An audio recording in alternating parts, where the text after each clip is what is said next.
Chapter 1 that is automated business process. Chapter 1 क्या नाम है इसका? Automated business process. कि बिजनेस में जितना भी प्रोसेसेस होते हैं वो सब ऑटोमेटिक हो जाए। ऑटोमेटिक मतलब अपने आप ही कंप्यूटर उसको काम करने लग जाए, मशीन अपने आप ही उस पर काम करने लग जाए, ह्यूमन इंटरवेंशन कम से कम हो, उसी चीज को तो ऑटोमेटिक बिजनेस प्रोसेस कहा जाता है। बिजनेस प्रोसेस क्या होता है? बिजनेस प्रोसेस हम लोग सब जानते हैं। कौन बताएगा बिजनेस प्रोसेस क्या होता है? बिजनेस प्रोसेस मतलब क्या होता है? सब लोग जानते हैं। बिजनेस प्रोसेस मतलब set of activities to achieve some common goal. कुछ एक्टिविटीज आप परफॉर्म करते हैं, क्यों? To achieve some objective of the organization. और ऑर्गेनाइजेशन का कोई ऑब्जेक्टिव अचीव करने के लिए जो एक्टिविटीज आप परफॉर्म करते हैं उसी को बिजनेस प्रोसेस कह देते हैं। एक होता है बीपीएम। बीपीएम का फुल फॉर्म होता है बिजनेस प्रोसेस मैनेजमेंट। बिजनेस के जितने भी प्रोसेस है उनको मैनेज करना। तो बेसिकली बिजनेस प्रोसेस मैनेजमेंट क्या एक सिस्टमैटिक अप्रोच है। सिस्टमैटिक अप्रोच है। किस चीज के लिए सिस्टमैटिक अप्रोच है? To manage the business process. जितने भी बिजनेस प्रोसेसेस होते हैं उन सबको मैनेज करने के लिए एक सिस्टमैटिक अप्रोच है BPM, business process management. BPM जो है वो किसी भी बिजनेस को 3 ई प्रोवाइड करवाता है, 3 ई अचीव करने में हेल्प करता है। बीपीएम बिजनेस प्रोसेस मैनेजमेंट जो है वो किसी भी ऑर्गेनाइजेशन को 3 ई अचीव करने में हेल्प करते हैं। कौन से 3 ई हैं? एफिशिएंसी, कि कोई भी प्रोसेस एफिशिएंटली काम किया जा सके, इफेक्टिवली प्रोसेस में काम किया जा सके, एफिशिएंटली, इफेक्टिवली एंड इकोनॉमिकली, कि इकोनॉमिकली उस पर काम किया जा सके। इकोनॉमिकली का मतलब होता है कि कम से कम कॉस्ट पे उस प्रोसेस को अपन कंप्लीट कर सके। तो बिजनेस प्रोसेस मैनेजमेंट एक सिस्टमैटिक तरीका है किसी भी प्रोसेस को, बिजनेस प्रोसेस को मैनेज करने का। बीपीएम ऑर्गेनाइजेशन को 3 ई अचीव करने में हेल्प करते हैं। 3 ई कौन से? Efficiency, effectiveness and economy. ये 3 ई अचीव करने में हेल्प करते हैं। ठीक है। Then categories of business process. Categories of business process. कौन से तरीके के बिजनेस प्रोसेस होते हैं? 3 तरीके के बिजनेस प्रोसेस होते हैं। Operational, supporting and management. Operational process, supporting process and management process. Operational, supporting and management process. 3 तरह के बिजनेस प्रोसेस होते हैं। Operational, supporting and management business process. Operational business process, operational मतलब जहां एक्चुअली काम हो रहा होगा उसी को तो ऑपरेशनल कहते हैं। तो ऑपरेशनल बिजनेस प्रोसेस को ही प्राइमरी प्रोसेस भी बोला जाता है। प्राइमरी प्रोसेस भी बोला जाता है। ये किसके साथ डील करते हैं? जो भी बिजनेस का कोर बिजनेस होता है, कोर मतलब important area, core business and जो वैल्यू चेन एक्टिविटीज होती हैं उनसे रिलेटेड होते हैं आपके ऑपरेशनल प्रोसेस या फिर प्राइमरी प्रोसेस। कोर जो इंपॉर्टेंट एरिया होते हैं उन्हीं को कोर कहा जाता है। वैल्यू चेन ऐसी एक्टिविटीज जो ऑर्गेनाइजेशन को प्रॉफिट अचीव करने में हेल्प करेंगे, ऐसी एक्टिविटीज ऑर्गेनाइजेशन को कोई वैल्यू प्रोवाइड करवाने में हेल्प करेंगे, वो सारी चीजों से रिलेटेड जो प्रोसेस होते हैं उन्हीं का नाम क्या होता है? ऑपरेशनल प्रोसेस या फिर प्राइमरी प्रोसेस बोला जाता है। जो डील करते हैं किसी भी बिजनेस के कोर प्रोसेस से एंड उनकी वैल्यू चेन से डील किया जाता है। ये ऐसे प्रोसेस होते हैं जो डायरेक्टली वैल्यू देते हैं कस्टमर्स को। ये ऐसे प्रोसेस होते हैं, ऑपरेशनल प्रोसेस ऐसे प्रोसेस होते हैं जो डायरेक्ट कस्टमर को वैल्यू देते हैं। Direct value to the customer, customer को कोई डायरेक्ट वैल्यू डिलीवर करते हैं। कस्टमर को कैसे डायरेक्ट वैल्यू डिलीवर करेंगे? कस्टमर को जो सामान पसंद है उसी के अकॉर्डिंग सामान प्रोडक्ट बनाया जाता है और उसी के अकॉर्डिंग कोई सर्विसेज कस्टमर को दी जाती है। तो जो कस्टमर को सामान पसंद है वैसा आप प्रोडक्शन कर रहे हो, मतलब प्रोडक्शन जो है वो एक ऑपरेशनल प्रोसेस हो गया। तो आप प्रोडक्शन कर रहे हो, कस्टमर को वो सर्विस दे रहे हो, वो डिलीवर कर रहे हो सामान, तो डायरेक्ट वैल्यू, डायरेक्ट आप रिस्पॉन्सिबल हो कस्टमर को कोई सेटिस्फेक्शन देने के लिए। आप डायरेक्टली इन्वॉल्व हो कस्टमर को कोई वर्थ सेटिस्फेक्शन प्रोवाइड करवाने के लिए। तो ये सारे प्रोसेस डायरेक्टली इन्वॉल्व होते हैं कस्टमर्स को वर्थ सेटिस्फेक्शन प्रोवाइड करवाने के लिए। एग्जाम्पल कौन से ऑपरेटिंग प्रोसेस हो सकते हैं? जैसे कि order to cash, order to cash, order to cash मतलब जो सेल्स प्रोसेस होता है, अपन जो कस्टमर को सामान बेचते हैं।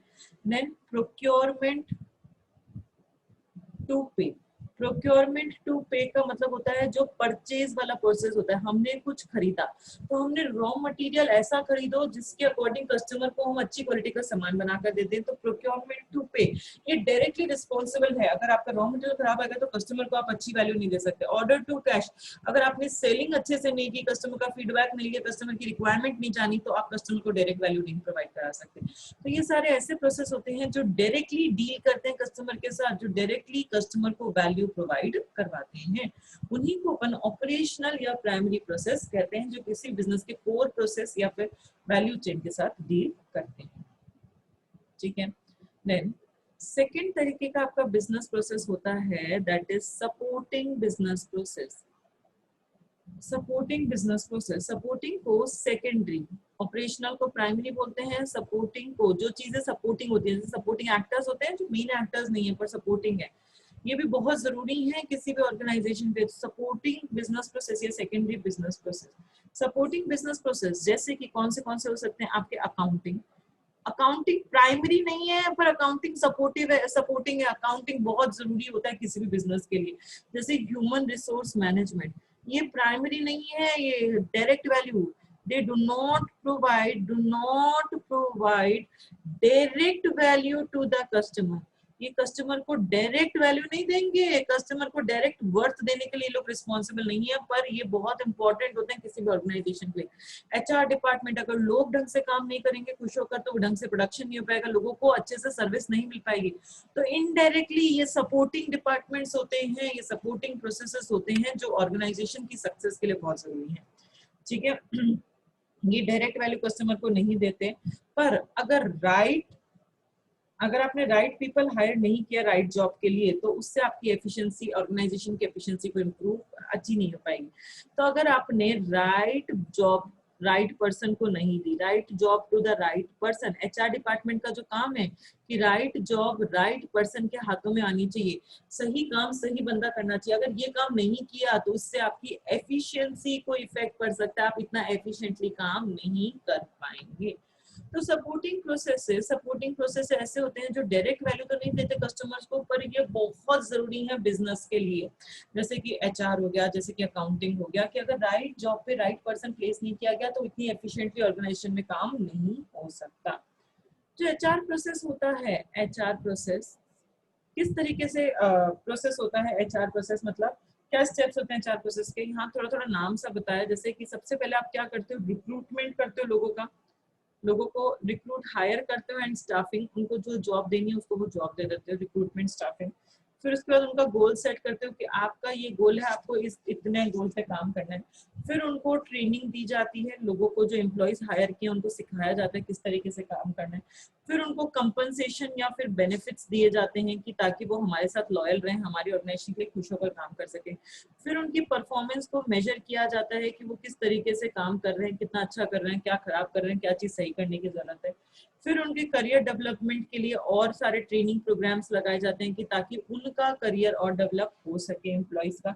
एंड लीडरशिप डेवलपमेंट, उनके अंदर लीडरशिप क्रिएट करने की लीडरशिप क्रिएट करी जाती है। तो इस तरीके से एचआर प्रोसेस रन करता है। पहले रिक्रूटमेंट होता है, लोगों को हायर किया जाता है, फिर उनका गोल सेट किया जाता है, उनको ट्रेनिंग दी जाती है, कंपनसेशन दिया जाता है, परफॉर्मेंस मेजर की जाती है, उनका career development and leadership development होता है। तो दो तरह के अभी तक अपन ने बिजनेस प्रोसेस पढ़ ली, एक ऑपरेशनल और एक आपने पढ़ लिया सपोर्टिंग बिजनेस प्रोसेस। नेक्स्ट तरीके का जो बिजनेस प्रोसेस होता है, नेक्स्ट थर्ड तरीके का आपका बिजनेस प्रोसेस होता है that is management business process. Management business process क्या होते हैं? Management business process, management business process ये ऐसे बिजनेस प्रोसेस, मैनेजमेंट जो मेजर करेंगे, जो मॉनिटर करेंगे सारी एक्टिविटीज को, जो कंट्रोल करेंगे जितना भी प्रोसेस हो रहे हैं उनको कंट्रोल करने का काम, उनको मेजर करने का काम, उनका मॉनिटर करने का काम किसका? मैनेजमेंट बिजनेस प्रोसेस का है। ये भी ऐसे सिस्टम्स होते हैं, ये भी ऐसे होते हैं जो डायरेक्टली वैल्यू कस्टमर को प्रोवाइड नहीं करते। They also do not provide direct value to the customer. ये भी ऐसे कुछ प्रोसेस होते हैं जो डायरेक्ट वैल्यू नहीं देंगे कस्टमर्स को, पर ये भी ऑर्गेनाइजेशन के लिए बहुत जरूरी होते हैं। जैसे कि कौन से मैनेजमेंट प्रोसेस होते हैं, like internal communication. Internal communication अगर अच्छा नहीं है, लोग एक दूसरे से अच्छे से बात नहीं करते, कम्युनिकेशन गैप आ रहा है, तो आप कोई भी काम इतने अच्छे से नहीं कर सकते। गवर्नेंस, गवर्नेंस मतलब ध्यान देना कौन क्या कर रहा है। अगर आपका सीनियर मैनेजर आप पे ध्यान नहीं देगा, आप क्या काम कब कर रहे हैं, कैसे काम कर रहे हैं, सही कर रहे हैं, गलत कर रहे हैं, तो आप हो सकता है गलत काम भी कर रहे हो। स्ट्रेटेजिक प्लानिंग, जो टॉप लेवल प्लानिंग करता है वो भी बहुत जरूरी है ऑर्गेनाइजेशन के लिए। अगर टॉप लेवल के ही प्लान्स खराब होंगे, लॉन्ग टर्म प्लान्स खराब होंगे, तो आप कितनी भी मेहनत कर लो, आप सक्सेस नहीं पा सकते। बजटिंग बहुत जरूरी होता है, बजट सेट करना। ऐसा नहीं होता किसी भी चीज में अनाप शनाप पैसा खर्च हो रहा है। एक बजट सेट करके रखते हो हर चीज के लिए, किस चीज पे इतना ही पैसा खर्च होना चाहिए, ज्यादा नहीं होना चाहिए। आपका इंफ्रास्ट्रक्चर कैसा है ऑर्गेनाइजेशन का? अगर इंफ्रास्ट्रक्चर प्रॉपर नहीं है, आपका छोटा सा कमरा है, उसी में सबको काम करना है, तो इतना एफिशिएंटली आप काम नहीं कर सकते जितना आपको बड़ी स्पेस चाहिए काम करने के। And capacity planning, capacity, machines कितना क्या कैपेसिटी दे सकती हैं, आप एक इंसान लेबर की कितनी कैपेसिटी को यूटिलाइज कर सकते हैं, ये सारी चीजें आपके मैनेजमेंट प्रोसेस के अंदर आती हैं। तो ये मैनेजमेंट बिजनेस प्रोसेस है, ये क्या करते हैं, बेसिकली मेजर करते हैं, मॉनिटर करते हैं, कंट्रोल करते हैं सारे बिजनेस प्रोसेस को। ये भी डायरेक्ट वैल्यू नहीं देते कस्टमर्स को, बट ये बिजनेस की एफिशिएंसी के लिए, बिजनेस में अच्छा काम करवाने के लिए भी बहुत जरूरी है। जैसे कि इंटरनल कम्युनिकेशन बहुत जरूरी है, गवर्नेंस जरूरी है, स्ट्रैटेजिक प्लानिंग जरूरी है, बजटिंग जरूरी है, इंफ्रास्ट्रक्चर जरूरी है, कैपेसिटी प्लानिंग जरूरी है। तो ये सारी चीजें बहुत जरूरी है अगर कोई भी काम एफिशिएंसी से आपको करना है तो। देन बजटिंग का एग्जाम्पल दिया है अपने नोट्स के अंदर, प्रोसेस फ्लो ऑफ बजटिंग दिया है। प्रोसेस ऑफ बजटिंग की बजट कैसे क्या सेट करते हैं, उसके क्या स्टेप्स है, उसका डायग्राम दे रखा है आपको, ये आप लोगों को लर्न करना है, ये डायग्राम अपन को भी लर्न करना है, ठीक है। तो तीन अपन ने बिजनेस प्रोसेस पढ़ लिए, तीन तरह के कौन से होते हैं। पहला अपन ने पढ़ा ऑपरेशनल बिजनेस प्रोसेस। ऑपरेशनल को प्राइमरी बिजनेस प्रोसेस भी कहा जाता है। ये कोर बिजनेस और वैल्यू चेन से रिलेटेड होता है। कोर बिजनेस मतलब जो इंपॉर्टेंट एरियाज होते हैं बिजनेस के, एंड वैल्यू चेन ऐसी एक्टिविटीज जो ऑर्गेनाइजेशन को प्रॉफिट वर्थ अचीव करने में हेल्प करेंगी। ये डायरेक्ट वैल्यू कस्टमर्स को प्रोवाइड करवाते हैं बाय कुछ भी कोई भी प्रोडक्ट प्रोड्यूस कर सर्विस देकर उनको डायरेक्ट वैल्यू कस्टमर्स को देते हैं। जैसे कि ऑर्डर टू कैश हो गया, प्रोक्योरमेंट टू पे। ऑर्डर टू कैश मतलब सेल्स वाला जो प्रोसीजर होता है, और प्रोक्योरमेंट टू पे मतलब परचेज वाला जो प्रोसीजर होता है। सपोर्टिंग बिजनेस प्रोसेस, इसी को सेकेंडरी बिजनेस प्रोसेस भी बोला जाता है, जैसे कि अकाउंटिंग, एचआर मैनेजमेंट। ये डायरेक्ट वैल्यू नहीं देते कस्टमर्स को, बट ये अगर आपको बिजनेस में एफिशिएंटली काम करना है तो बहुत जरूरी है। अगर राइट पर्सन राइट जॉब का काम नहीं, राइट पर्सन को राइट जॉब पे प्लेस नहीं किया गया, तो आप कितना भी एफिशिएंसी से काम नहीं कर सकते। एचआर प्रोसेस क्या होता है, पहले रिक्रूट करोगे, फिर गोल सेट करोगे, training, compensation, performance measurement, career development etcetera. Then management business process, ये मेजर करते हैं, मॉनिटर करते हैं, कंट्रोल करते हैं, जितने भी बिजनेस प्रोसेस हो रहे हैं उन सबको मेजर करना, मॉनिटर करना और कंट्रोल करना।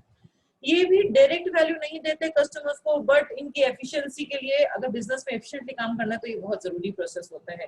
जैसे internal communication, governance, strategic planning, budgeting etcetera. तो ये सारी चीजें आपके लिए बहुत जरूरी होती है अगर आपको अच्छे से काम करना है तो, ठीक है, समझ में आ गया। Then automated business process. What is the meaning of automated business process?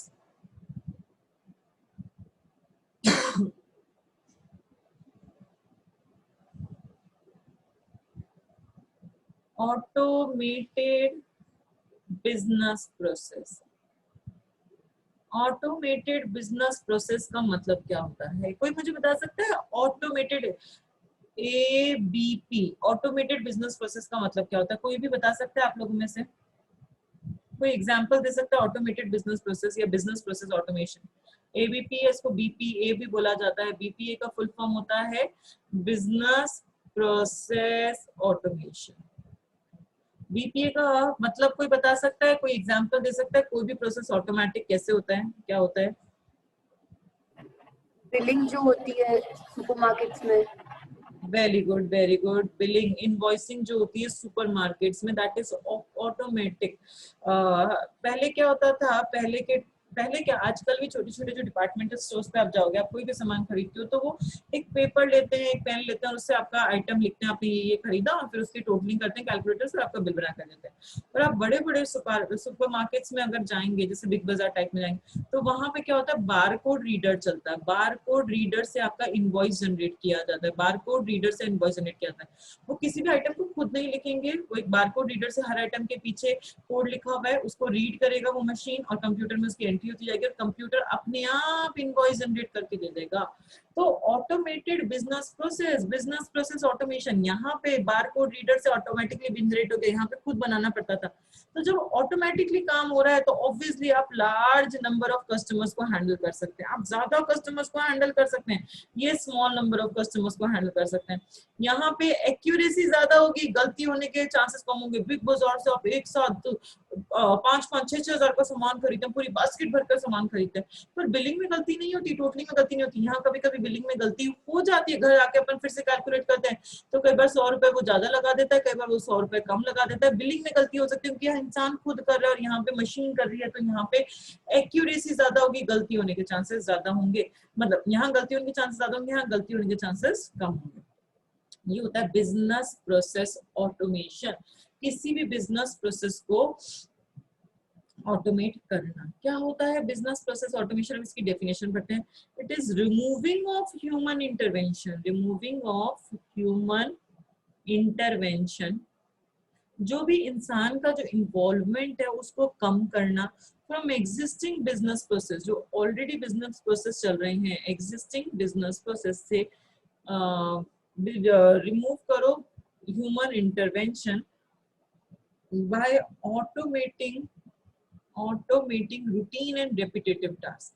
Routine and repetitive tasks. Routine and repetitive task का मतलब क्या मतलब है?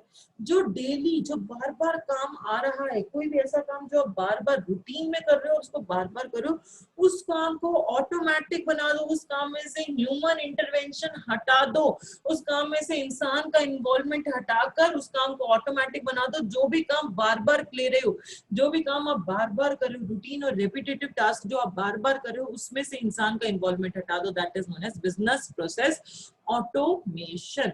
तो जो इनवॉइसिंग है, जो बिग स्टोर्स होते हैं, सुपरमार्केट्स होते हैं, वहां पे कितनी बार बिल बनता है और डेली का बिल बनता है। तो जो रूटीन और रिपीटेटिव टास्क है उसको उन्होंने ऑटोमेटिक बना दिया, ताकि यहाँ पे अब ह्यूमन का इन्वॉल्वमेंट नहीं रहेगा, कम हो जाएगा, मशीन पूरा ऑटोमेटिक बिल जनरेट आपको कर देगी। That is known as business process management. Business process automation क्यों करते हैं अपन किसी भी प्रोसेस को ऑटोमेटिक? अभी अपन ने देखा, ताकि वो लार्ज कस्टमर्स को हैंडल कर पाए। सुपरमार्केट्स में आपने ऑटोमेट किया तो लार्ज कस्टमर्स को हैंडल कर पा रहे हैं, एंड ज्यादा एक्यूरेटली काम कर पा रहे हैं, ज्यादा एफिशिएंटली काम कर पा रहे हैं। अब इनवॉइस सिस्टम है, अगर खुद इंसान बनाता, ह्यूमन अगर खुद प्रिपेयर करता है इनवॉइस को, इतने बड़े बड़े इनवॉइस को, तो वहां गलती भी होती है, इतना एफिशिएंटली वो काम भी नहीं कर पाता। बट मशीन है तो अपन ज्यादा एफिशिएंटली, ज्यादा नंबर ऑफ कस्टमर्स को हैंडल कर पा रहे हैं, ज्यादा एक्यूरेट आंसर्स दे पा रहे हैं, इसलिए किसी प्रोसेस को ऑटोमेट किया जाता है। Business process automation, that is removing human intervention हटा दो from the routine and repetitive task. जो रूटीन और रेपिटेटिव टास्क है उसमें से ह्यूमन इंटरवेंशन हटा दो, उसको ऑटोमेट बना दो। ठीक है। Then objectives of business process automation. क्यों करते हो आप बिजनेस प्रोसेस ऑटोमेशन? उसका ऑब्जेक्टिव क्या, आपका एम क्या है? अपन क्यों करते हैं प्रोसेस को ऑटोमेट? ऑब्जेक्टिव्स ऑफ बीपीए मतलब बिजनेस प्रोसेस ऑटोमेशन। क्यों करते हैं किसी भी प्रोसेस को ऑटोमेट क्यों बनाते हैं? ऑब्जेक्टिव तो सिर्फ इतना सा है कि उस प्रोसेस को आपको एफिशिएंट एंड इफेक्टिव बनाना है, एफिशिएंट एंड इफेक्टिव बनाना है, इसीलिए आप प्रोसेस को ऑटोमेट करते हो। अगर आपसे ऑब्जेक्टिव पूछा जाए तो ये लाइन लिखनी बहुत जरूरी है कि उस प्रोसेस को हमें एफिशिएंट और इफेक्टिव बनाना होता है, इसलिए उस प्रोसेस को ऑटोमेट करते हैं। एफिशिएंट इफेक्टिव बनाने के लिए वो कुछ पैरामीटर्स फॉलो करता है, एफिशिएंट इफेक्टिव बनाने के लिए कुछ पैरामीटर्स फॉलो किए जाते हैं, वो पैरामीटर्स ये हैं।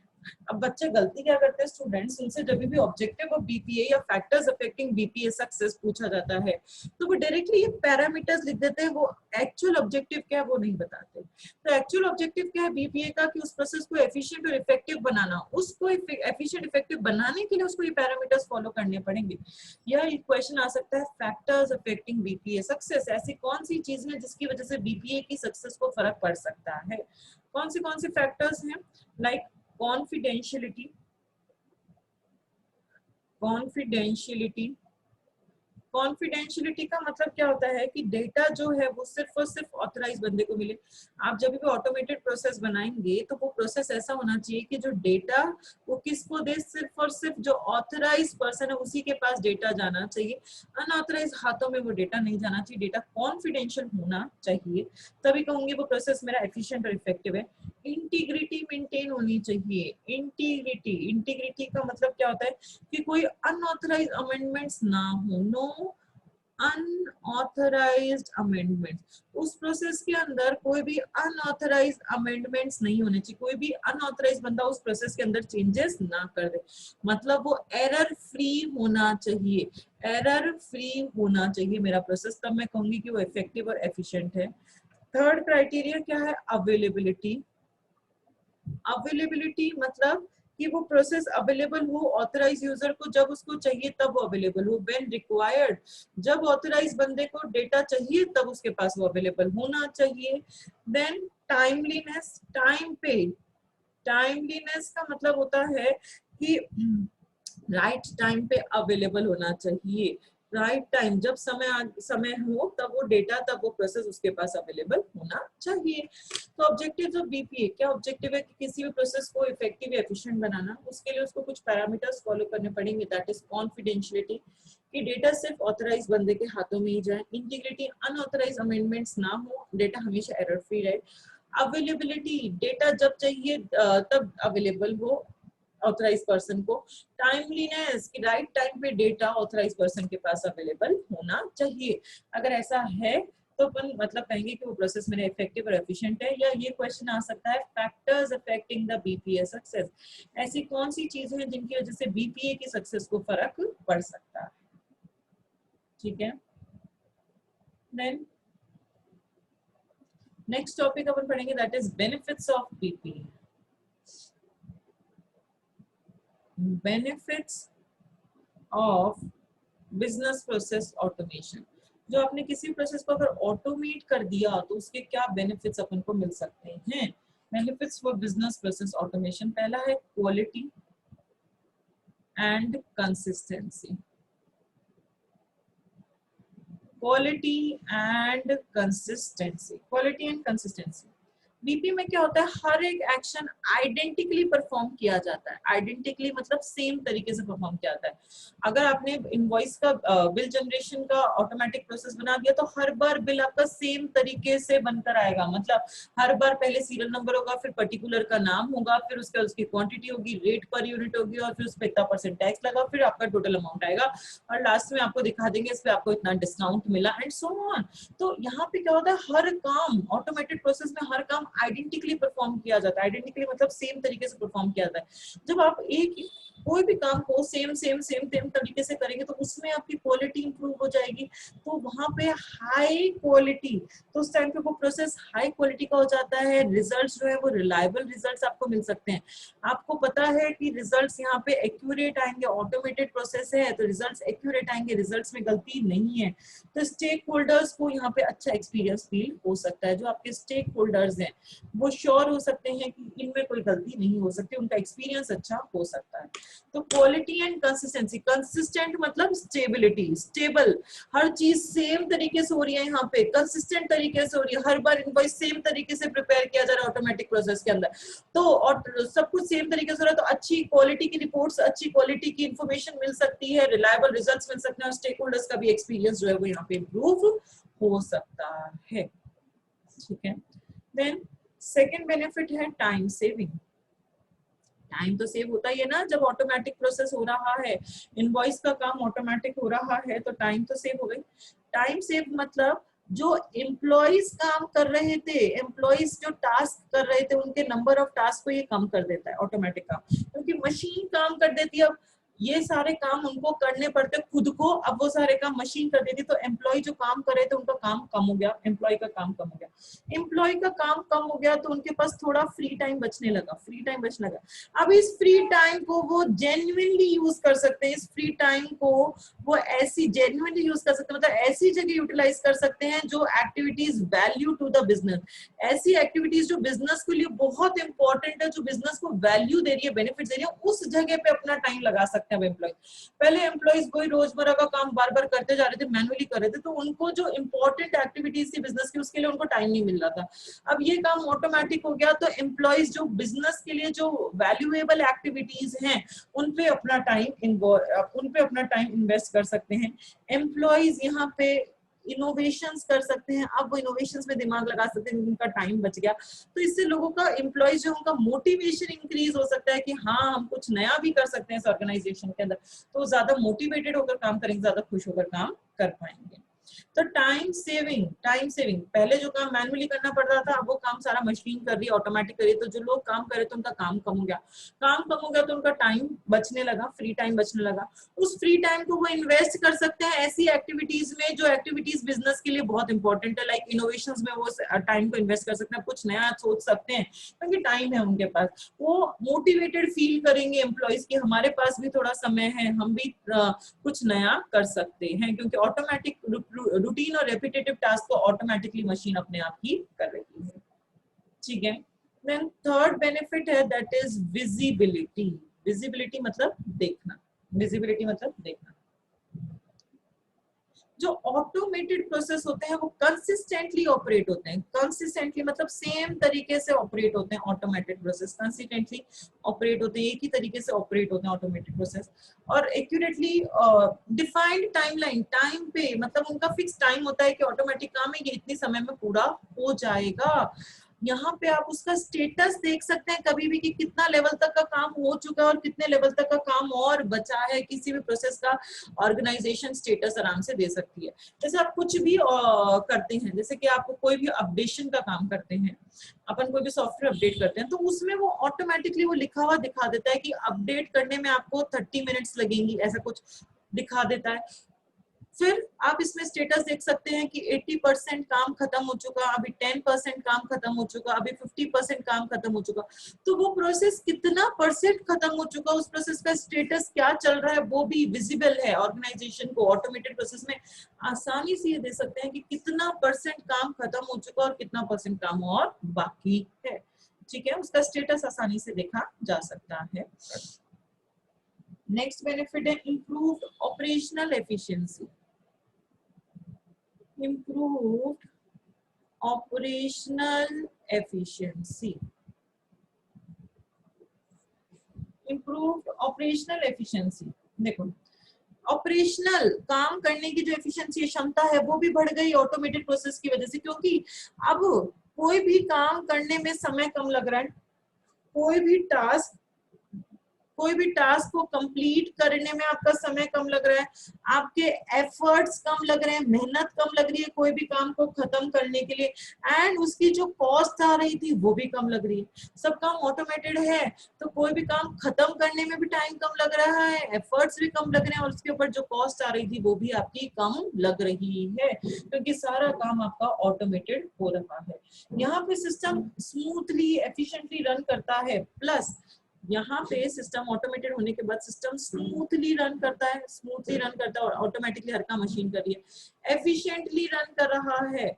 प्लस यहाँ फैसिलिटी होती है कि अगर कोई एरर्स आएंगी तो वो भी यहाँ पे हटा दी जाएंगी, अगर एरर्स आएंगी तो वो भी यहाँ पे हटा दी जाएंगी, उसको भी एलिमिनेट कर दिया जाएगा। कोई भी एरर, सिस्टम है एरर आ सकती है, तो एरर्स आई तो उसको भी यहाँ पे एलिमिनेट कर दिया जाएगा। तो ऑपरेशनल एफिशिएंसी भी इंप्रूव हो जाएगी ऑटोमेटेड की वजह से।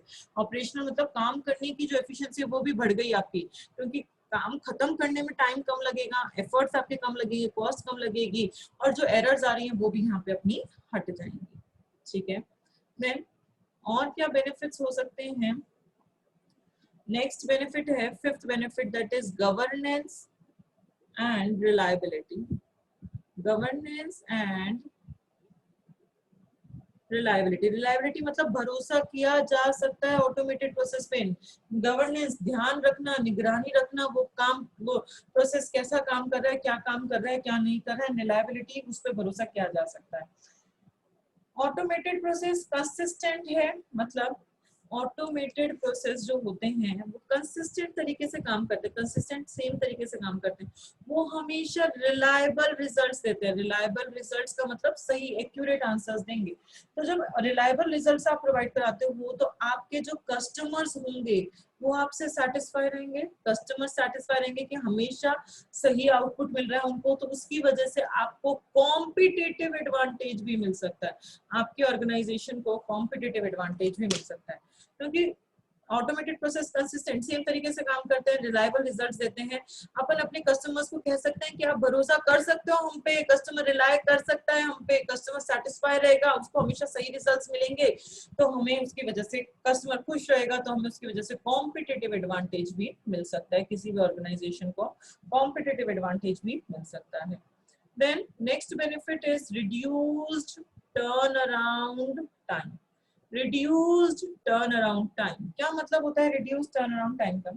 यहाँ पे क्या होता है, unnecessary task, जो unnecessary काम है, जो ऑटोमेटेड के अंदर जो भी unnecessary task है उसको हटा दिया जाता है, उसको हटा दिया जाता है, एंड बिजनेस प्रोसेस को रीअलाइन करते हैं। जितना भी काम हो रहा है उसको दोबारा से रीअलाइन किया जाता है कि कैसे उसको और फास्ट कंप्लीट किया जा सकता है।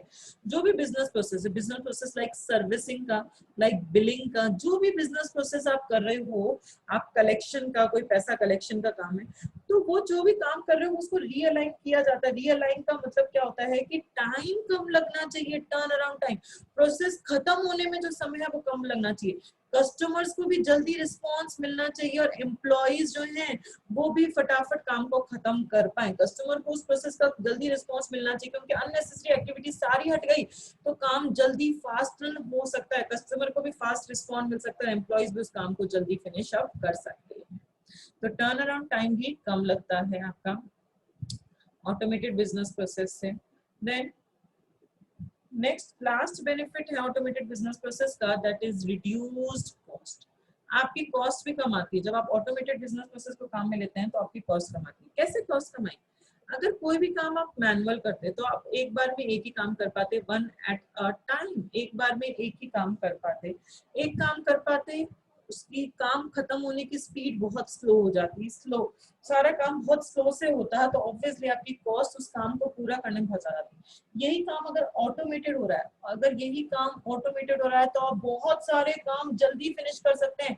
आप कुछ ही रिसोर्सेज को काम में लेकर, कुछ ही रिसोर्स को काम में लेकर जल्दी काम खत्म कर सकते हैं, तो आपकी जो कॉस्ट पर यूनिट आएगी वो ऑटोमेटिकली कम आनी शुरू हो जाएगी। ठीक है, तो अपन ने क्या सारे बेनिफिट्स पढ़े ऑटोमेटेड बिजनेस प्रोसेस के, बिजनेस प्रोसेस ऑटोमेशन के। पहला अपन ने पढ़ा quality and consistency. Quality and consistency का मतलब यहाँ पे सारा काम आइडेंटिकल, सारा काम सेम तरीके से किया जाता है, तो हाई क्वालिटी, अच्छी क्वालिटी का प्रोसेस इंप्लीमेंट किया जा सकता है इसकी हेल्प से। रिलायबल रिजल्ट्स ये प्रोवाइड कराएगा, स्टेक होल्डर्स का भी एक्सपीरियंस अच्छा हो सकता है।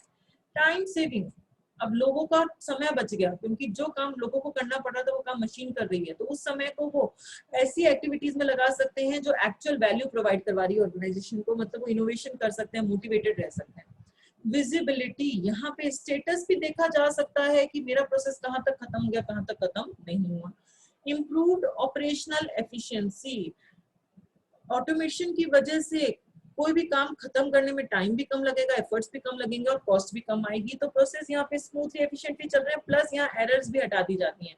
गवर्नेंस एंड रिलायबिलिटी, यहाँ पे सारा काम कंसिस्टेंट है, सेम तरीके से हमेशा रिलायबल रिजल्ट देगा, तो कस्टमर ज्यादा सेटिस्फाई रहेंगे, तो आपको उसकी वजह से कॉम्पिटिटिव एडवांटेज मिल सकता है। रिड्यूस्ड टर्न अराउंड टाइम, यहाँ पे जितना भी अननेसेसरी काम है उसको हटा दिया, प्रोसेस को भी रीअलाइन किया, दोबारा से अरेंज किया कि किस तरीके से जल्दी उस प्रोसेस को खत्म किया जा सकता है, चाहे कोई भी प्रोसेस हो, सर्विस का, बिलिंग का, कलेक्शन का, ताकि कस्टमर्स का भी एक्सपीरियंस अच्छा रहे, तो एम्प्लॉइज का भी एक्सपीरियंस अच्छा रहे, दोनों को टाइम कम लगे। एंड रिड्यूस कॉस्ट, कॉस्ट भी कम कैसे आ रही है? अगर आप मैनुअली काम करते तो एक बार में एक ही काम कर पाते और वो धीरे स्पीड से करते तो कॉस्ट पर यूनिट ज्यादा आती, पर अगर आप वही काम ऑटोमेटिक कर रहे हो, मशीन वो काम कर रही है, तो कुछ ही रिसोर्सेज को यूटिलाइज करके आप ज्यादा काम कर पा रहे हैं, तो आपकी कॉस्ट पर यूनिट जो है वो कम आनी शुरू हो जाएगी। तो ये सारे बेनिफिट्स, ये सारे एडवांटेजेस होते हैं ऑटोमेटेड बिजनेस प्रोसेस या बिजनेस प्रोसेस ऑटोमेशन। समझ में आया? बिजनेस प्रोसेस ऑटोमेशन का मतलब क्या होता है? ह्यूमन इंटरवेंशन हटाना रूटीन और रेपिटेटिव टास्क से। जो रूटीन और रेपिटेटिव टास्क आप कर रहे हैं उससे ह्यूमन इंटरवेंशन हटाना, उस काम को ऑटोमेटिक बनाना, उसी चीज को अपन ऑटोमेटेड बिजनेस प्रोसेस कह देते हैं। ठीक है। Then implementation of BPA. अगर किसी प्रोसेस को आपको ऑटोमेटेड बनाना है तो किस तरीके से बनाओगे? इम्प्लीमेंटेशन, कैसे इम्प्लीमेंट करते हो बिजनेस प्रोसेस ऑटोमेशन को, कैसे आप अपनी ऑर्गेनाइजेशन में कोई प्रोसेस को ऑटोमेट करते हो और क्यों करते हो, ये सारी चीजें बताई जाएंगी। तो इम्प्लीमेंटेशन ऑफ बीपीए, बीपीए का इम्प्लीमेंटेशन बताएंगे। या फिर इसका क्वेश्चन आ सकता है steps involve in BPA. BPA के लिए क्या क्या स्टेप्स होते हैं, किसी भी प्रोसेस को ऑटोमेट बनाने के लिए क्या क्या स्टेप्स इन्वॉल्व होते हैं। स्टेप्स हैं, सीक्वेंस में याद होंगे। एक स्टेप के अंदर के पॉइंट्स कैसे भी लिख सकते हो ऊपर नीचे, पर जो हर स्टेप है वो सीक्वेंस में याद होगा। क्या स्टेप्स होते हैं? देखो, कोई भी ऑर्गेनाइजेशन के अंदर बहुत सारे प्रोसेस होते हैं, कोई भी ऑर्गेनाइजेशन उसमें बहुत सारे प्रोसेस किए जाते हैं। हर प्रोसेस को अगर आप ऑटोमेटिक बनाने चलेंगे, अगर हर प्रोसेस को ऑटोमेटिक बनाने चलेंगे तो बहुत मुश्किल हो जाएगा। तो आप यहाँ आइडेंटिफाई करो आपके लिए इंपॉर्टेंट प्रोसेस कौन से, आपके लिए कोर प्रोसेस कौन से। सिर्फ जो इंपॉर्टेंट कोर प्रोसेस है उन्हीं को आप ऑटोमेटिक बनाओ, बाकी सबको ऑटोमेटिक मत बनाओ। अगर सबको ऑटोमेटिक बनाने लगे, जितना काम है सब ऑटोमेटिक होने लग गया, तो सबको मैनेज करना बहुत मुश्किल हो जाएगा। तो सिर्फ जो जरूरी चीजें उन्हीं को ऑटोमेटिक बनाया जाता है। अब क्या स्टेप्स होते हैं किसी भी प्रोसेस को ऑटोमेट करने के लिए, आप क्या स्टेप्स काम में लेते हैं? पहला step, define why we plan to implement BPA. Why we plan to implement BPA. सबसे पहले तो आपको ये पता होना चाहिए क्यों ऑटोमेशन को क्यों काम में लेना चाहते हो, क्यों, वाई, क्यों, define why we plan to implement BPA. क्यों ऑटोमेटिक प्रोसेस पे काम करना चाहते हो, क्यों मैनुअल काम नहीं कर सकते, पहले उसका कारण पता होना चाहिए। अगर आप मैनुअल काम करते, अगर आप मैनुअली कोई भी काम करते तो उसमें एरर आने के चांसेस ज्यादा होते हैं। लाइक इनवॉइस का एग्जांपल ले लो, एरर आने के चांसेस ज्यादा हो जाते हैं, कॉस्ट भी ज्यादा लगती है, क्योंकि मैनुअल बंदा एक बार में एक ही काम कर पाएगा, तो कम काम कर पाएगा, तो कॉस्ट पर यूनिट कम आ जाएगी, ज्यादा आएगी। Slow and time consuming, slow होते हैं मैनुअल काम। आप खुद बिल बना रहे हो, किसी कस्टमर ने अगर 150 आइटम खरीदे, 150 आइटम, तो उसका बिल बनाने में तो उसको आधी घंटा लग जाएगी अकेले इंसान को, और वही मशीन 5 मिनट में बिल बना कर दे देगी। तो बहुत धीरे धीरे और बहुत ज्यादा समय लगता है अगर आप मैनुअल काम करते हैं तो। अगर आप मैनुअल काम करते तो जो डॉक्यूमेंट आपको चाहिए, जो डॉक्यूमेंट आपको चाहिए हो सकता है वो टाइम पे अवेलेबल ना हो, टाइम पे अवेलेबल ना हो, इसलिए अपन ऑटोमेट करते हैं। मतलब मुझे कोई फाइल ढूंढनी है, फाइल ढूंढनी है, लाइक मुझे 2010 की फाइल ढूंढनी है, तो मैंने एक कोई रूम के अंदर फाइल स्टोर करके, तो वहां पे मेरे को ढूंढने में कितना टाइम लग जाएगा, मुझे 2 घंटे 3 घंटे लग जाएंगे। ये अगर कंप्यूटर में आपको कुछ ढूंढना है तो आपने सर्च में लिखा 2010 की फाइल, आपको कंप्यूटर विद इन 5 मिनट्स वो फाइल निकाल कर दे देगा। तो यहाँ पे सर्चिंग में आपका टाइम बहुत लग जाता है मैनुअल में, इसलिए आप प्रोसेस को ऑटोमेटेड बनाना चाहते हो। देन कस्टमर सर्विस, मैनुअल के साथ अपन कस्टमर को इतनी अच्छी सर्विसेज नहीं दे सकते जितना ऑटोमेटेड प्रोसेस कस्टमर को अच्छी सर्विसेज दे सकते हैं। आपको हमेशा अपडेटेड इंफॉर्मेशन नहीं मिलेगी मैनुअल में, जबकि ऑटोमेटेड सिस्टम को आप हमेशा अपडेटेड बनाकर रख सकते हैं। तो अपडेटेड नहीं होता मैनुअल सिस्टम, इसलिए अपन ऑटोमेटेड करते हैं। तो सबसे पहला define why we plan to implement BPA. क्यों हम किसी प्रोसेस को ऑटोमेटिक बनाना चाहते हैं, क्यों हमें क्या दिक्कत आ रही है, क्यों। अगर आप मैनुअल करते हैं तो आपको एरर ज्यादा आती है, हाई कॉस्ट ज्यादा लगती है, स्लो होता, टाइम कंज्यूमिंग होता, डॉक्यूमेंट्स को सर्च करने में समय ज्यादा लगता, कस्टमर्स को हम इतनी अच्छी सर्विसेज नहीं दे पाते, और मैनुअल सिस्टम्स इतने अपडेटेड नहीं होते जितने अपने ऑटोमेटेड सिस्टम्स होते हैं। इसीलिए हम चाहते हैं कि हम प्रोसेस को क्या कर दें, ऑटोमेटिक बना दें। ठीक है, पहला स्टेप समझ में आ गया। Then step 2, then second step क्या कहता है, understand rules and regulations. Understand rules and regulations to which BPA should comply, to which BPA should comply. आपको पहले कारण तो पता चल गया कि क्यों किसी प्रोसेस को ऑटोमेटेड बनाना चाहिए, क्या क्या दिक्कतें आती हैं अगर मैनुअल काम आप करते हो। फिर जो जिस भी प्रोसेस को ऑटोमेट बनाने जा रहे हो उसको क्या क्या रूल्स, क्या क्या रेगुलेशंस फॉलो करने पड़ेंगे। कंप्लाई का मतलब क्या होता है, फॉलो करना। उसको जो भी ऑटोमेटेड प्रोसेस उसको क्या क्या रूल्स, क्या क्या रेगुलेशंस फॉलो करने पड़ेंगे। जो भी आपका ऑटोमेटेड प्रोसेस है उसको मैनेजमेंट के जो रूल्स होते हैं वो सारे फॉलो करने पड़ेंगे। उसको जो गवर्नमेंट के ये सारे रेगुलेशंस हैं वो अपन को पता होना चाहिए कि ऑटोमेटेड प्रोसेस को ये सारे गवर्नमेंट के रूल्स रेगुलेशंस ये सब फॉलो करने पड़ेंगे। आजकल आप इंफॉर्मेशन टेक्नोलॉजी का काम ले सकते हैं। इंफॉर्मेशन टेक्नोलॉजी की हेल्प से ये प्रोसेस को ऑटोमेटेड बना सकते हैं कि जो प्रोसेस ऑटोमेटिकली जो भी मैनेजमेंट की गाइडलाइंस, जो भी मैनेजमेंट की पॉलिसीज, इन सबको वो ऑटोमेटेड प्रोसेस ऑटोमेटिकली फॉलो करेगा। गवर्नमेंट की जो गाइडलाइंस, गवर्नमेंट के जो रूल्स रेगुलेशंस होते हैं, इंडस्ट्री के जो रूल्स रेगुलेशंस होते हैं जिस इंडस्ट्री में आप काम कर रहे हो, तो आईटी की हेल्प से ये काम आपका ऑटोमेटिक हो सकता है। तो किसी भी प्रोसेस को ऑटोमेट बनाना है तो उसके लिए अपन को समझना पड़ेगा कि उसको क्या क्या रूल्स रेगुलेशंस फॉलो करने पड़ेंगे। उसको मैनेजमेंट के और गवर्नमेंट के सारे रूल्स रेगुलेशंस फॉलो करने पड़ेंगे। देन थर्ड स्टेप है document the process you want to automate. जिस भी प्रोसेस को अपन को ऑटोमेट बनाना है, लाइक मुझे इनवॉइस का सिस्टम ऑटोमेटिक बनाना है तो उसका मुझे डॉक्यूमेंटेशन करना जरूरी है। डॉक्यूमेंटेशन मतलब ऑन पेपर, ऑन पेपर सब लिखा हुआ होगा कि वो पेपर कैसे, वो प्रोसेस ऑटोमेटिक होने के बाद कैसा काम करेगा, क्या काम करेगा, कब काम करेगा, क्या रिजल्ट देगा, सारी चीजें लिखी हुई रहेंगी। तो जिस भी प्रोसेस को आपको ऑटोमेटिक बनाना है, मुझे इनवॉइस को ऑटोमेटिक बनाना है तो मेरे को सबसे पहले उस इनवॉइस को मुझे जो भी ऑटोमेटिक बनाने का काम होगा वो सब मुझे डॉक्यूमेंटेशन करना पड़ेगा, उसको ऑन पेपर लिखना पड़ेगा। तो डॉक्यूमेंटेशन मतलब उसको on paper banana. On paper आप विद द हेल्प ऑफ, आप ऑन पेपर जो बनाते हो आप ऑन पेपर फ्लो चार्ट की हेल्प से बना सकते हो। कि अभी अपन पढ़ेंगे इसी चैप्टर में फ्लो चार्ट क्या होता है क्या नहीं, तो फ्लो चार्ट्स पढ़ेंगे उसमें समझ में आएगा कि पेपर का प्रोसेस का पूरा डॉक्यूमेंटेशन बनाया जाता है। उसको देखकर समझ पाते हैं कि प्रोसेस क्या कर रहा है, कैसे कर रहा है, क्या नहीं कर रहा। जो डिजाइन आप बना रहे हो वो एरर फ्री होनी चाहिए। आप जो भी फ्लो चार्ट या अगर बनाते हो उसमें कोई एरर नहीं होनी चाहिए, तभी तो उसको इम्प्लीमेंट करेंगे। वो एरर फ्री होनी चाहिए। एंड ऐसी डिजाइन बनाओ कि अगर फ्यूचर में कोई मॉडिफिकेशन आपको करना हो डॉक्यूमेंटेशन में, अगर कोई मॉडिफिकेशन करना हो तो अपन डॉक्यूमेंटेशन पे पहले मॉडिफिकेशन करेंगे फिर एक्चुअल में करेंगे। कि डॉक्यूमेंटेशन पे चेंजेस करके देखेंगे किसका क्या इम्पैक्ट पड़ता है, फिर उसको एक्चुअल कंप्यूटर सॉफ्टवेयर में जाकर उसको अपन मॉडिफाई करेंगे। तो डॉक्यूमेंटेशन ऐसा होना चाहिए आपका जो एरर फ्री हो और फ्यूचर की मॉडिफिकेशंस को अलाउ कर सके कि फ्यूचर में अगर कुछ मॉडिफिकेशन करना हो तो हम कर सकते हैं। जब भी आप डॉक्यूमेंट्स बना रहे हैं तो कुछ चीजें माइंड में रखते हैं, केप्ट इन माइंड। अगर जब भी आप डॉक्यूमेंटेशन कर रहे हैं कोई भी प्रोसेस का, जब भी कोई भी प्रोसेस का आप डॉक्यूमेंटेशन कर रहे हैं तो कुछ चीजें ध्यान में रखते हैं।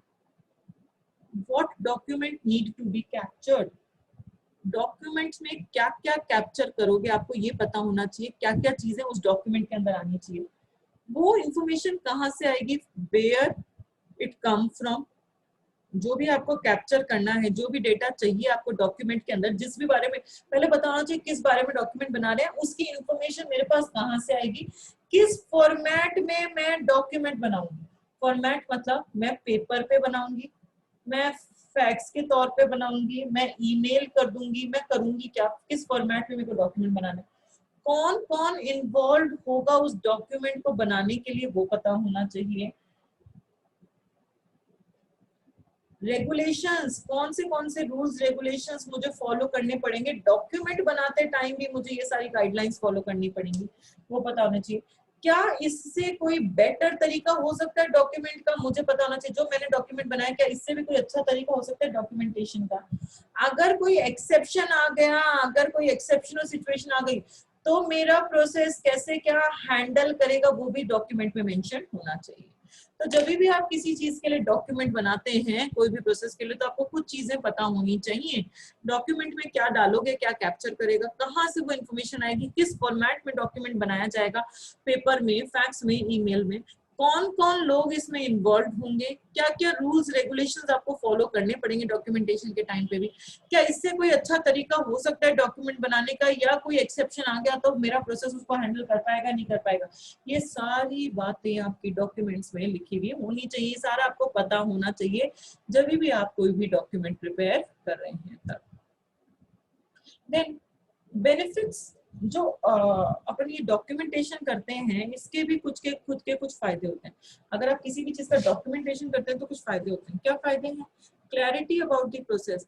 जब प्रोसेस को डॉक्यूमेंट कर दिया, ऑन पेपर लिख दिया, तो आप लोगों को समझ में आएगा कि वो प्रोसेस क्या कर रहा है, क्लियरली समझ में आएगा कि वो प्रोसेस का क्या करना चाह रहा है, वो प्रोसेस का आउटपुट क्या है, उसका एम क्या है, वो आपको समझ में आएगा।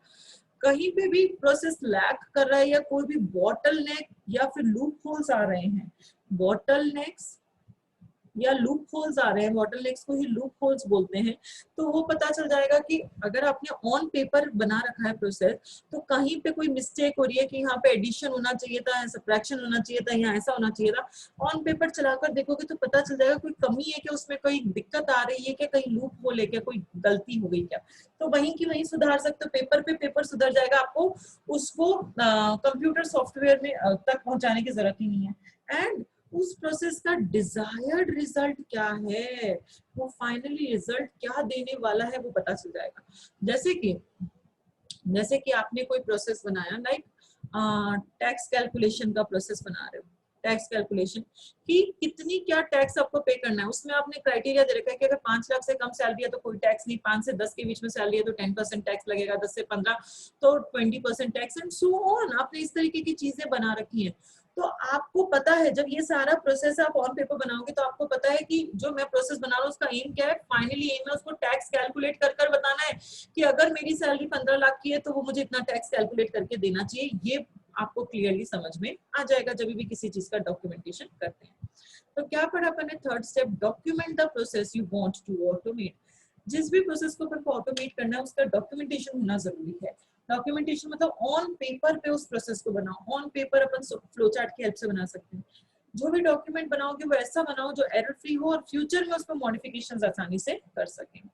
जब भी डॉक्यूमेंट्स बनाते हो तो कुछ चीजें ध्यान रखते हो, क्या क्या, वो डॉक्यूमेंट क्या क्या स्टोर करेगा, कहाँ से उसके पास इंफॉर्मेशन आएगी, किस फॉर्मेट में डॉक्यूमेंट बनाया जाएगा, पेपर में, फैक्स में, ईमेल में, एक्सेट्रा, कौन कौन लोग इन्वॉल्व होंगे डॉक्यूमेंट्स बनाने के लिए, क्या क्या रूल्स रेगुलेशंस अपन को फॉलो करने पड़ेंगे, क्या इससे अच्छा तरीका हो सकता है क्या डॉक्यूमेंटेशन तैयार करने का, एंड अगर कोई एक्सेप्शन आ गया तो मेरा प्रोसेस उसको हैंडल कैसे करेगा, क्या करेगा, ये सारी बातें मुझे पता होनी चाहिए।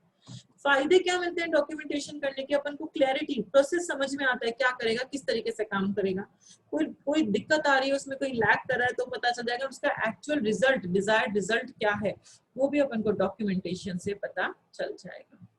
ठीक है, देन नेक्स्ट स्टेप है, फोर्थ स्टेप है बीपीए को ऑटोमेट करने का, define the objectives and goals to be objectives and goals to be achieved by implementing BPA. जब प्रोसेस को ऑटोमेट कर देंगे तो उस ऑटोमेटेड प्रोसेस का क्या ऑब्जेक्टिव है, उस ऑटोमेटेड प्रोसेस का क्या गोल होना चाहिए, वो पता होना चाहिए। जो भी प्रोसेस आप ऑटोमेट कर रहे हैं उसका गोल क्या होगा ये अपन को पता होना चाहिए।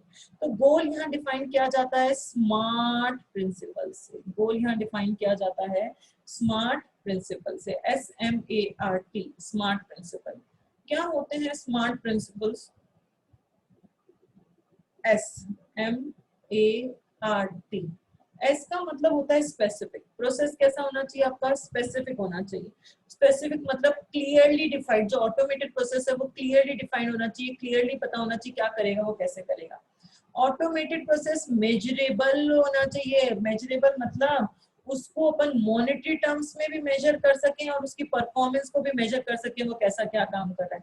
अटेनेबल होना चाहिए। अटेनेबल का मतलब अचीवेबल प्रोसेस बनाओगे, मतलब ऐसा कोई प्रोसेस नहीं सोचोगे ऑटोमेट करने का जिसको अपन कभी अचीव ही नहीं कर सकते। अब वही चीज ऑटोमेट करने की सोचोगे जिसको आप एफर्ट्स लगाकर अचीव कर सकते हैं, मेहनत कर अचीव कर सकते हैं। प्रोसेस रेलिवेंट होना चाहिए। आप उसी प्रोसेस को ऑटोमेट करोगे जिसका कोई ना कोई पर्पस होगा। अगर इनरेलिवेंट प्रोसेस है तो उसको ऑटोमेट करने का कोई सेंस नहीं है। रेलिवेंट, उसका कोई एम, कोई पर्पस होना चाहिए, उसी को अपन ऑटोमेट करेंगे। एंड टाइमली, टाइमली का मतलब जो गोल्स एंड ऑब्जेक्टिव है वो टाइम पे अचीव हो जाने चाहिए, ऐसा प्रोसेस ऑटोमेट करेंगे। मतलब अगर किसी प्रोसेस को ऑटोमेट करने जा रहे हैं तो ये मतलब नहीं है कि 10 साल में प्रोसेस ऑटोमेट हो रहा है, नहीं। 6 महीना, साल भर, 2 साल के अंदर वो ऑटोमेट हो जाना चाहिए, टाइम पे वो काम खत्म हो जाना चाहिए। तो ऑब्जेक्टिव्स क्या होते हैं किसी प्रोसेस को ऑटोमेट, बीपीए को जब ऑटोमेट करते हैं तो हमारा ऑब्जेक्टिव गोल क्या है, वो प्रोसेस स्पेसिफिक होना चाहिए, क्लियरली वो बताए कि वो क्या क्या काम करेगा, मेजरेबल होना चाहिए, मॉनिटरी टर्म्स में भी मेजर कर सकेंगे उसको ऑटोमेट करने में इतने लाख रुपए बैठ जाएंगे, और परफॉर्मेंस वो कैसा क्या, वो इतने घंटे, अब इतने मिनट में इतना काम परफॉर्म कर देगा, उसकी परफॉर्मेंस को भी हम मेजर कर पाए। अटेनेबल, अचीवेबल होना चाहिए, अपनी एफर्ट्स, अपनी मेहनत लगाकर उसको हम अचीव कर सकें। ऐसा किसी प्रोसेस को ऑटोमेट करने की मत सोचो जिसको आप कभी अचीव ही नहीं कर सकते। रेलिवेंट होना चाहिए, मतलब उसका कोई ना कोई पर्पस होना चाहिए, एंड टाइमली, टाइम पे वो प्रोसेस अपना खत्म कर सके, टाइम पे वो काम खत्म कर सके। ये इसका ऑब्जेक्टिव होता है जब भी किसी प्रोसेस को ऑटोमेट करने जाते हैं तब।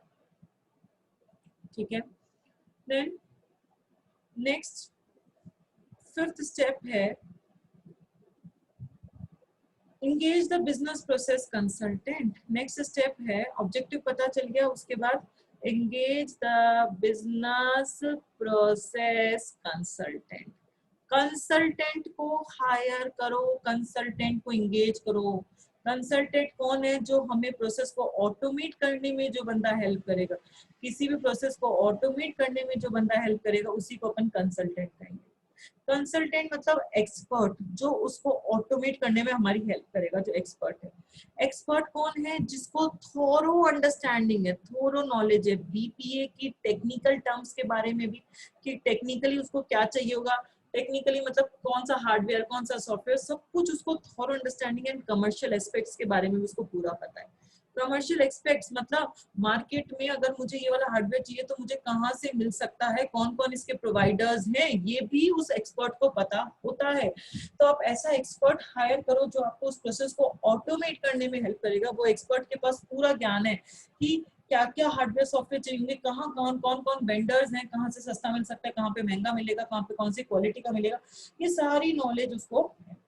पर जब भी कंसल्टेंट को आप हायर करते हैं तो उससे पहले आपको कुछ चीजों को कंसिडर करना जरूरी है। आप कोई एक्सपर्ट हायर करने जा रहे हैं अपनी ऑर्गेनाइजेशन में, उससे पहले मुझे कोई चीज पता होनी जरूरी है। कंसल्टेंट को हायर करते टाइम मेरे को कुछ चीजों का पता होना जरूरी होता है।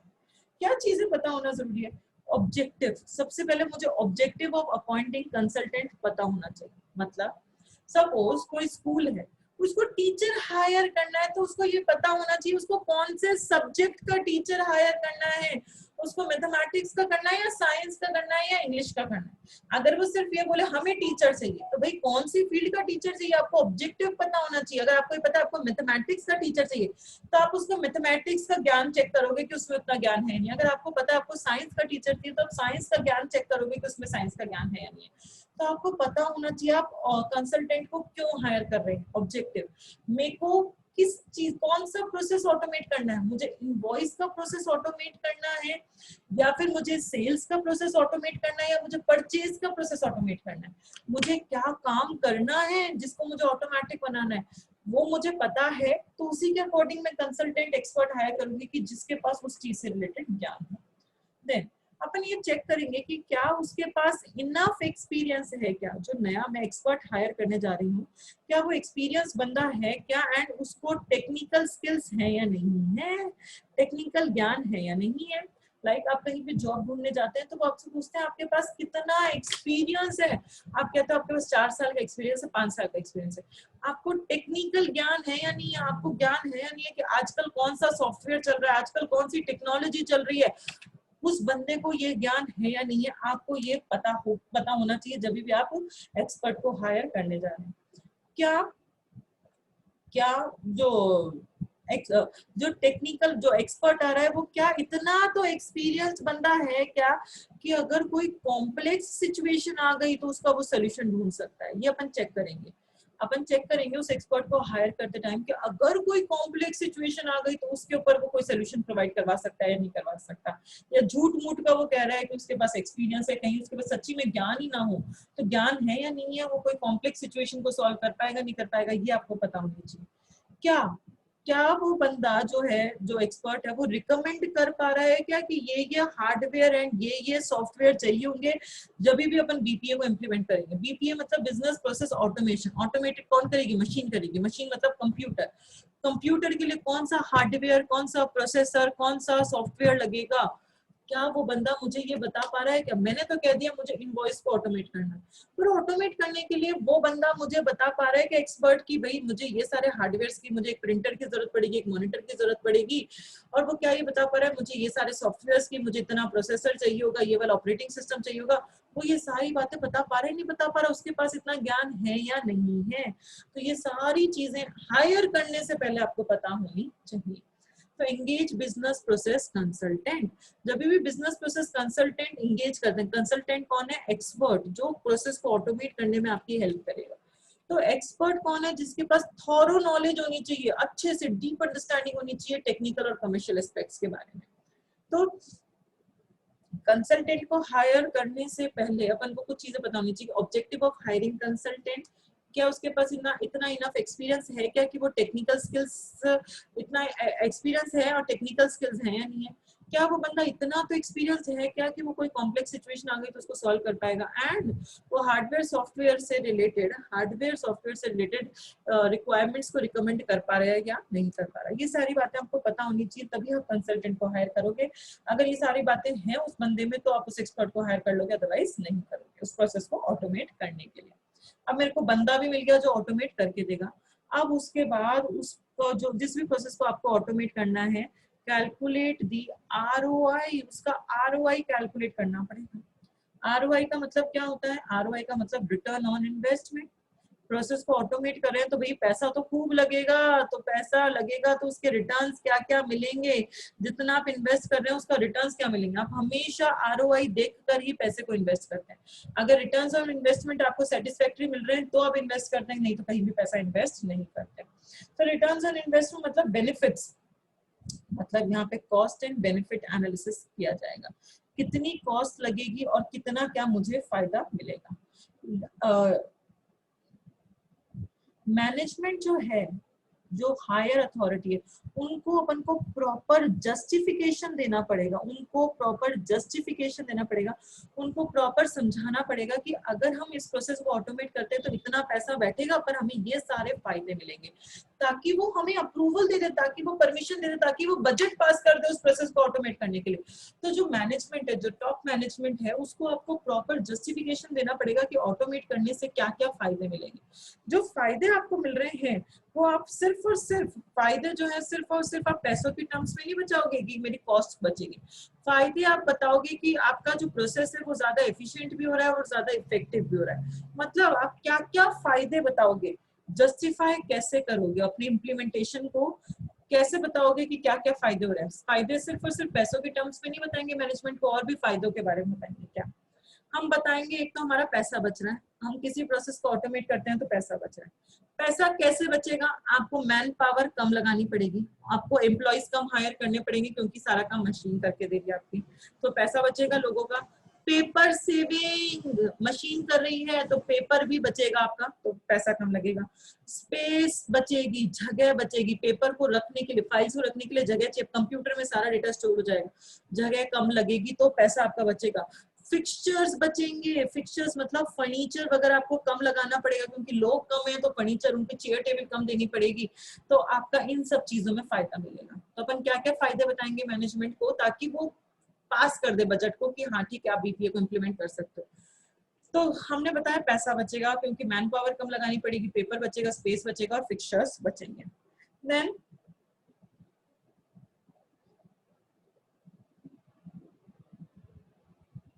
यहाँ पे अपन उनको बताएंगे कि हमें फाइन्स भी कम देने पड़ेंगे। जो आप पहले लेट पेमेंट जो आप करते थे, पहले जो मैनुअल काम होता था तो लेट पेमेंट होता था, उसके वजह से फाइन लगते थे, पर अब ऑटोमेटिक काम है तो आप जल्दी पेमेंट कर सकते हैं, तो ये फाइन आपको पेनल्टीज वगैरह कम देनी पड़ेंगी। देन अर्ली पेमेंट, क्योंकि आप सब कुछ ऑटोमेटिक, सब कुछ मशीन कर रही है तो आप अर्ली पेमेंट कर सकते हो। लाइक इलेक्ट्रिसिटी बिल है, पहले क्या होता था इलेक्ट्रिसिटी बिल के लिए लाइनों में लगना पड़ता था, तो लाइनों में लगना पड़ता था तो 3-3, 4-4 घंटे लाइन में लगते थे, तो बिल जमा कराते थे, लास्ट डेट पे सब जाते थे और किसी का लेट हो गया तो फाइन देना पड़ता था। अब सब कुछ ऑनलाइन हो गया तो ऑनलाइन बिल का जमा करवा दो इलेक्ट्रिसिटी बिल, तो अगर आपने जल्दी जमा करवा दिया तो उसके कुछ फायदे भी होते हैं, उसको कुछ आपको डिस्काउंट्स भी, एक्स्ट्रा डिस्काउंट्स मिलते हैं, उनके फायदे भी अपन उठा सकते हैं, अपन ये मैनेजमेंट को बता सकते हैं। मैनेजमेंट को बताएंगे कि हम ज्यादा वॉल्यूम ऑफ डेटा को अब हैंडल कर पाएंगे।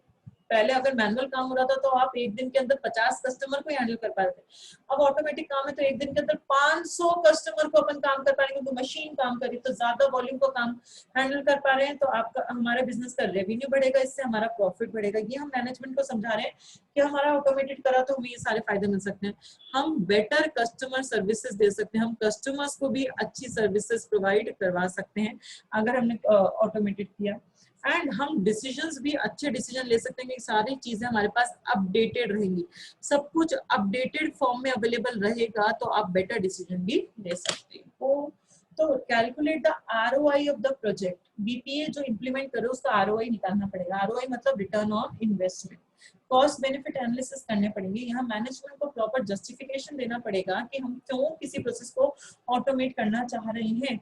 हमें कॉस्ट का ही फायदा नहीं होगा, हमें और एफिशिएंसी और इफेक्टिवनेस का भी फायदा होगा। जैसे कि हमारी कॉस्ट बच जाएगी मैन पावर की, पेपर की, स्पेस की, फिक्सचर्स की। हमें फाइन्स कम देने पड़ेंगे, लेट पेमेंट की वजह से देना पड़ते थे, अर्ली पेमेंट की वजह से हमें डिस्काउंट मिल सकता है, हम ज्यादा वॉल्यूम ऑफ ट्रांजेक्शन को हैंडल कर सकते हैं तो हमारा रेवेन्यू बढ़ेगा, प्रॉफिट बढ़ेगा, हम कस्टमर्स को अच्छी सर्विसेज दे पाएंगे, हम डिसीजंस अच्छे ले पाएंगे क्योंकि हर चीज अपडेटेड मिलेगी। तो हमने ये सारे फायदे बता दिए मैनेजमेंट को कि अगर हम प्रोसेस को ऑटोमेट करते हैं तो अपन को ये सारे फायदे मिल सकते हैं। देन नेक्स्ट स्टेप क्या है, जब सारे फायदे आपने बता दिए उसके बाद डेवलपिंग द बीपीए, फायदे समझा दिए, आरओआई निकाल लिया। अब मैनेजमेंट ने क्या कर दिया, मैनेजमेंट ने अग्री कर गया, मैनेजमेंट ने अप्रूव कर दिया, आपके बजट को पास कर दिया, ठीक है बीपीए को आप इंप्लीमेंट कर सकते हो, किसी प्रोसेस को आप ऑटोमेट बना सकते हो। अप्रूव कर दिया, अप्रूवल मिलने के बाद आप लोग सब लोग मिलकर उस प्रोसेस को ऑटोमेट कर देंगे। सब लोग कौन है, कंसल्टेंट जो हायर किया था, कोई अपने प्रोफेशनल्स ऑर्गेनाइजेशन में, कोई टेक्निकल बंदे होंगे, तो सब लोग मिलकर जो हमारा ऑब्जेक्टिव था, हमारा जो गोल था उसके अकॉर्डिंग हम उस प्रोसेस को क्या कर देंगे, डेवलप कर देंगे। अब प्रोसेस ऑटोमेट हो चुका है, डेवलप हो चुका है। डेवलप होने के बाद भी काम खत्म नहीं हुआ, लास्ट स्टेप है testing the BPA. Last step है टेस्टिंग द बीपीए। जिस प्रोसेस को आपने ऑटोमेट बनाया है उसकी टेस्टिंग करना बहुत जरूरी है, टेस्टिंग करना जरूरी है। टेस्टिंग मतलब कि वो सही काम कर रहा है नहीं कर रहा। टेस्टिंग एक इटरेटिव प्रोसेस है, इटरेटिव मतलब चलता ही रहता है, चलता ही रहता है, बार बार बार बार, एक लूप की तरह, लूप की तरह चलता ही रहेगा, चलता ही रहेगा, चलता रहेगा, कभी खत्म नहीं होती किसी चीज की टेस्टिंग। टेस्टिंग का मतलब क्या होता है, टेस्टिंग अपन क्यों करते हैं, ताकि जितनी भी एरर्स हैं, रिमूव ऑल द एरर्स, जितने भी एरर्स हैं वो हम हमारे एंड पे ही हटा दें, कस्टमर को देने से पहले, उसका एक्चुअल यूटिलाइजेशन करने से पहले जितनी भी एरर्स हैं उन सबको हटा दें। तो जब भी आप सिस्टम की टेस्टिंग करते हैं तो उससे कुछ फायदे मिलते हैं, कुछ बेनिफिट्स मिलते हैं। क्या बेनिफिट्स मिलते हैं जब भी अपन टेस्टिंग करते हैं, क्या बेनिफिट्स मिलते हैं, अपन एरर्स पहले ही एरर्स हटा सकते हैं, उसके एक्चुअल यूज में लेने से पहले। इनवॉइस का सिस्टम बनाया तो इनवॉइस जब एक्चुअली इंप्लीमेंट कर रहे हो उसको यूज में लेने से पहले अगर आपने टेस्टिंग की तो एरर को आपने वहीं की वहीं ठीक कर दिया। देन जो लोग रेजिस्टेंस होते हैं, रेजिस्टेंस का मतलब जिद्दी होते हैं, हम तो नए प्रोसेस पे काम नहीं करेंगे, हम तो ऑटोमेटेड प्रोसेस पे काम नहीं करेंगे। अगर बार बार बार बार उन्हीं को कहा गया आप इसको टेस्ट करो, आप इसको चलो काम मत करना, टेस्ट करो टेस्ट करो टेस्ट करो, तो उस चीज के लिए अगर वो बार बार उसी चीज पे काम करेंगे तो उसके लिए हैबिचुअल हो जाएंगे और उस चीज को धीरे धीरे अडॉप्ट करने लग जाएंगे, उस चीज पे काम करना शुरू कर देंगे। एंड जो भी आप टेस्टिंग करते हो उसकी आप डॉक्यूमेंटेशन करते हो, प्रॉपर डॉक्यूमेंट्स में लिखते हैं कि हमारी ये गलती हुई थी, हमने इसको ऐसे सुधारा, ये गलती हुई थी इसको ऐसे सुधारा। क्यों डॉक्यूमेंट करते हैं, ताकि अगर बाद में भी सेम गलती हो तो लोगों को ट्रेन कर सकें कि ये अगर मिस्टेक आ गई तो अपन को ये काम करना है, इस तरीके से ये मिस्टेक अपनी सुधर जाएगी। तो टेस्टिंग का भी डॉक्यूमेंटेशन होता है जिससे फ्यूचर में लोगों को ट्रेनिंग देने में अपन को हेल्प मिलती है। तो ये 8 स्टेप्स होते हैं प्रोसेस को ऑटोमेट बनाने के लिए। फटाफट से गो थ्रू करते हैं क्या क्या स्टेप्स पढ़े, आज इतना ही पढ़ेंगे। क्या क्या स्टेप्स पढ़े अपन ने किसी भी प्रोसेस को ऑटोमेट बनाने के लिए।